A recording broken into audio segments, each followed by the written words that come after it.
Congress party గత ఎన్నికల్లో ఇచ్చిన హామీలను నిలబెట్టుకోవాలని బీజేపీ నేత ఎలిటి మహేశ్వర్ రెడ్డి డిమాండ్ చేశారు. నిర్మల్ జిల్లా కేంద్రంలోని కలెక్టర్ కార్యాలయ సమావేశ మందిరంలో ఉమ్మడి ఆదిలాబాద్ జిల్లా స్థాయి కార్యాచరణ ప్రణాళిక సమీక్ష సమావేశాన్ని నిర్వహించారు. ఈ సమీక్ష సమావేశానికి ముఖ్య అతిథిగా మంత్రి సీతక్క హాజరై రైతు భరోసా, ఇందిరమ్మ ఆత్మీయ భరోసా, రేషన్ కార్డ్స్, ఇందిరమ్మ ఇళ్లుపై సమీక్ష నిర్వహించారు. తమ నియోజకవర్గంలో ఉన్న సమస్యలపై సంబంధిత ఎమ్మెల్యేలు మంత్రికి సూచనలు, సలహాలు చేశారు. నియోజకవర్గంలో మంత్రి గారికి 1164 రేషన్ కార్డు వెరిఫికేషన్ జరిగిందని అంటా ఉన్నారు. దాంట్లో నుంచి total verification done is only 87 in Saragpur mandal and out of 87, 84 are eligible. So out of 1164 ration cards been verified, and what is that, only 87 verifications has been done and balance verification to be done and 84 are eligible. So, and how this 1164 applications you have received, ye process ద్వారా మీరు 1164 applications ఒక మండలంలో receive చేసుకున్నారు. Because మాకున్నటువంటి information ప్రకారం ఇంకా చాలా ఎక్కువ మంది రేషన్ కార్డ్కి అర్హులైన వారు ఉన్నారు.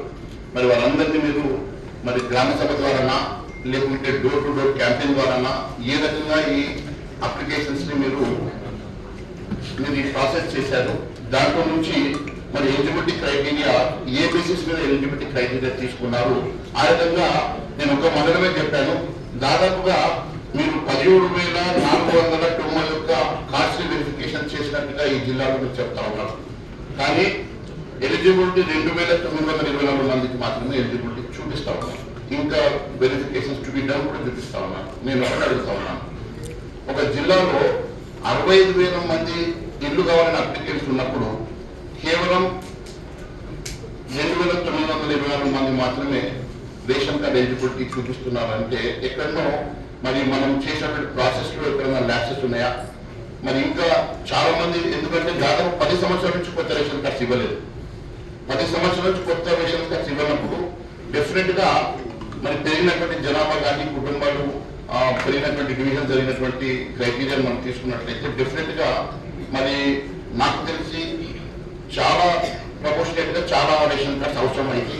కానీ మరి దయచేసి దాని మీద దృష్టి సారించి, ఎందుకంటే ఇప్పుడు ఈ రేషన్ కార్డు ద్వారా వచ్చేటువంటి బియ్యం ఏదైతే ఉన్నదో అది కేంద్ర ప్రభుత్వం పూర్తిగా ఇస్తా ఉన్నది. కేంద్ర ప్రభుత్వం నుంచి వచ్చేటువంటి అర్హతని మనము ఇక్కడ పేదవారికి అందించడానికి ఖచ్చితంగా మనం రేషన్ కార్డు ద్వారానే అది చేయగలుగుతాం. కాబట్టి మరి ప్రతి ఒక్కరికి రావాల్సినటువంటి 6 కిలోల బియ్యం కానివ్వండి, ఆ రేషన్ కార్డు ద్వారా ఎలిజిబిలిటీ ద్వారా వచ్చేటువంటి మరి సౌకర్యం కానివ్వండి, అది చేరాలంటే రేషన్ కార్డే మరి దానికి గేట్వే. కాబట్టి రేషన్ కార్డ్ ప్రతి ఒక్కరికి ఖచ్చితంగా వచ్చే విధంగా చర్యలు తీసుకోవాల్సిందిగా నేను కోరుతా ఉన్నాను. ఫాలో అవుతామని చెప్పి అధికారులు దయచేసి మాకు చెప్పాల్సిందిగా కోరుతా ఉన్నాను. రెండోది, ఇళ్ల విషయంలో కూడా సరే, ఆ ఇళ్ల పేరు మీరు ఇంద్రమ్మ పెడతారా, పిఎం ఆవాస్ యోజన కింద వచ్చినటువంటి కేంద్ర ప్రభుత్వం కూడా గతంలో అసెంబ్లీలో మాట్లాడినప్పుడు కూడా మరి దాని మీద చర్చ చేస్తామన్నారు. అది ఏ పేరుగా పెట్టుకోండి. మేము అడిగేది ఏంటంటే పేదవారికి రావాల్సినటువంటి ఇల్లు దాదాపుగా మరి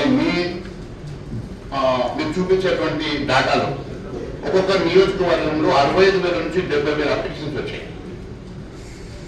65,000 నుంచి 70,000 అప్లికేషన్స్ ని మీరు మరి ఎలిజిబిలిటీ క్రైటీరియా అంటున్నారు. ఏ రకంగా ఎలిజిబిలిటీ తీసుకున్నారు? ఎందుకంటే ఇప్పుడే ఒక గౌరవ ఎమ్మెల్యేగా చెప్తూ ఇల్లు ప్లాట్ ఉన్న వారికి అని అంటే, ప్లాట్ ఉన్నవారు అందరూ ప్లాట్ లేని వారికి కానీ ప్లాట్ ఉన్న వారు కొంతవరకన్నా వారికి బెటర్ ఎలిజిబిలిటీ అంటే ఇంకా కొంచెం పూర్లో కొంచెం బెటర్. సో అసలే ప్లాట్ లేని వారి సంగతి ఏంటి అంటే, అసలే ప్లాట్ ఇల్లు టాచ్డ్ అవుతున్నదా లేకుంటే గోడలు లేని ఇల్లు ఉన్నదా? అసలు టాచ్డ్ అవుతూ గోడలు లేని ఇల్లు కాదు, అసలే ప్లాటే లేని వారి సంగతి ఇంకా పేదవాడైనా. కాబట్టి వాళ్ళ సంగతి మరి ఏ రకంగా మనము ఆలోచన చేస్తా ఉన్నాం.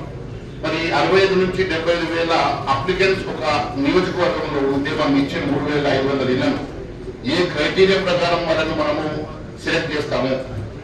మరి మిగిలినటువంటి దాదాపుగా 65,000 మందిని ఏ రకంగా మళ్ళీ మనం సాటిస్ఫై చేయడమో, వాళ్ళు ఏ రకంగా మరి మనం అక్కడ ఇచ్చేస్తామన్న అంశం కూడా చాలా ముఖ్యమైనటువంటి అంశం.